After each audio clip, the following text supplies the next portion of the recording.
పండగలైనా పెళ్లిళ్లైనా వస్త్రాలకు వేదికొక్కటే, అదే SR shopping mall. Family అంతటికి unlimited offers. Satyapriya గారు నమస్కారం అండి. నమస్తే.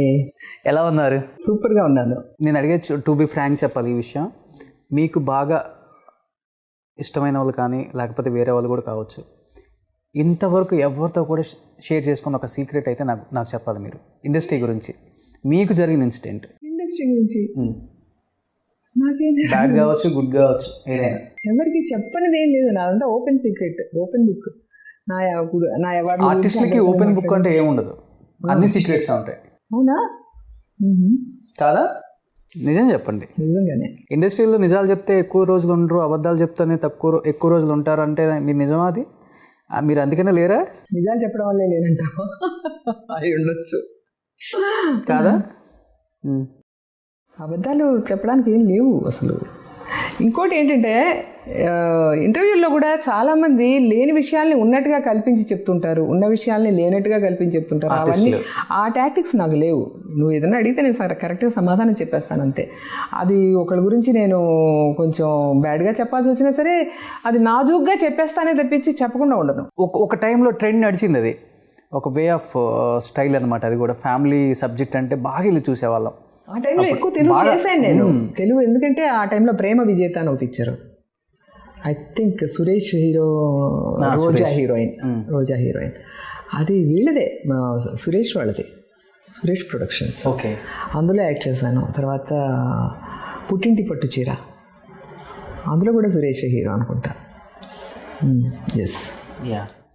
గయ్యాలి అత్త గయ్యాలి అమ్మ, ఆ టైంలో మీరే. అవును. సూర్యకాంతం తర్వాత సూర్యకాంతం తలపించారు.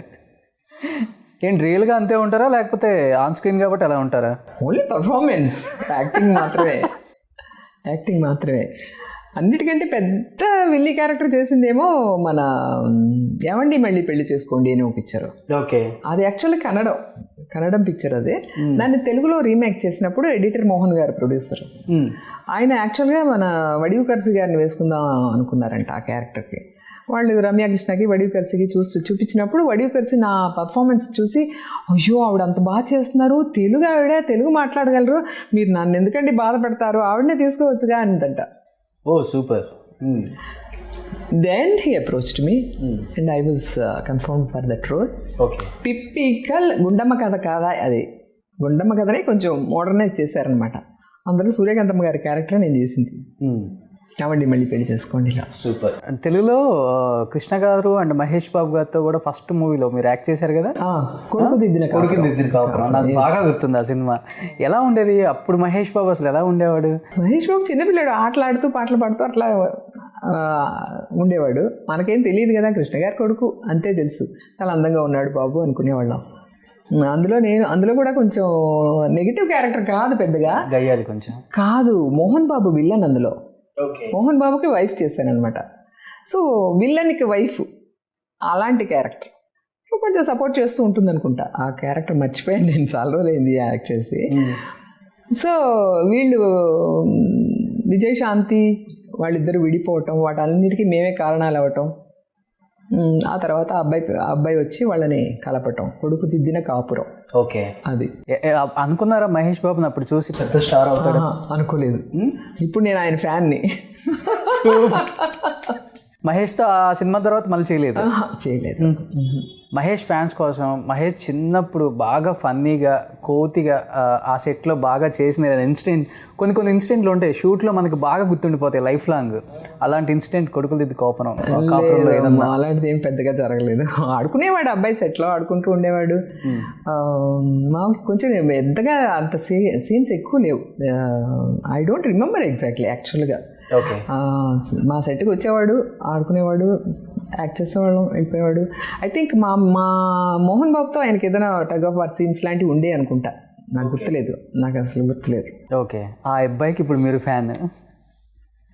మహేష్ సినిమాలు ఏం చూసారు బాగా ఈ మధ్య? అన్నీ చూశాను. ఆయన సినిమాలు చూడనివే లేవు.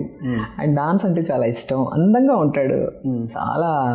అది అప్పటికిప్పటికి ఏమన్నా మారడం అంటే పెద్దవాడయ్యాడు అంతే, అందం అంతా అలాగే ఉంది. ఇప్పుడు మహేష్ బాబుతో ఏ అమ్మ సీనో అత్త సీనో వస్తే సూపర్ ఉంటుంది.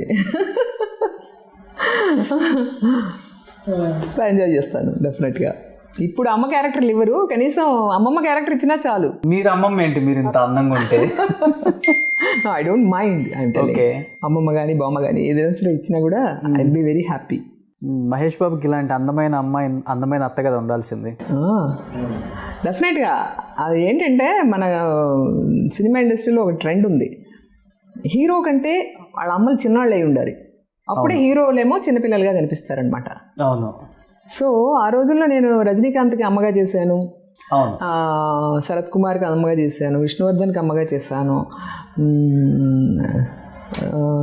ఇట్లా పెద్ద హీరోలు నాకంటే పెద్దవాళ్ళందరితోటి సత్యరాజ్కి అమ్మగా చేశాను, పెద్దవాళ్ళకి అందరికీ అమ్మగా చేశాను నేను. ఎందుకని నిజంగా మీరు అన్నది నేను చాలా మంది చూశాను. సుధా గారు అమ్మగా చేసేవాళ్ళు అప్పుడులో, సుమిత్ర గారు. మీరు ఎప్పుడన్నా అనిపించిందా అబ్బే మాకే పిల్లలు కూడా పుట్టలేదు, ఇంకా మేము అమ్మ క్యారెక్టర్లు ఏంటి అనిపించిందా ఎప్పుడన్నా మీకు? లేదు రోషన్, టు బీ ఫ్రాంక్, నాకు ఎప్పుడు కూడా అలా జరగలేదు. ఎప్పుడు కూడా నాకు ఏదైనా క్యారెక్టర్ వచ్చిందంటే క్యారెక్టర్గా మారిపోతాను, క్యారెక్టర్ని ఫాలో చేస్తాను తప్పించి ఇంకొక ఫీలింగే ఉండేది కాదు నాకు. ఈ రోజు వరకు కూడా నాకు ఏ క్యారెక్టర్ వచ్చింది ఆ క్యారెక్టర్గా మారిపోయి వర్క్ చేయటమే నాకు అలవాటు అనమాట. ఓకే. సో ఆ ఫీలింగ్స్ ఎప్పుడు లేవు. అయ్యో మనల్ని అమ్మమ్మలుగా అడిగేశారు, నా అమ్మలుగా అడిగేశారు, అత్తలుగా అడిగేశారు అనే ఫీలింగ్స్ ఎప్పుడు ఉండేది కాదు. సూపర్. సుమన్ టీవీలో మీ పర్సనల్ అండ్ బిజినెస్ ప్రమోషన్స్ కోసం కింది నెంబర్కి కాంటాక్ట్ చేయండి.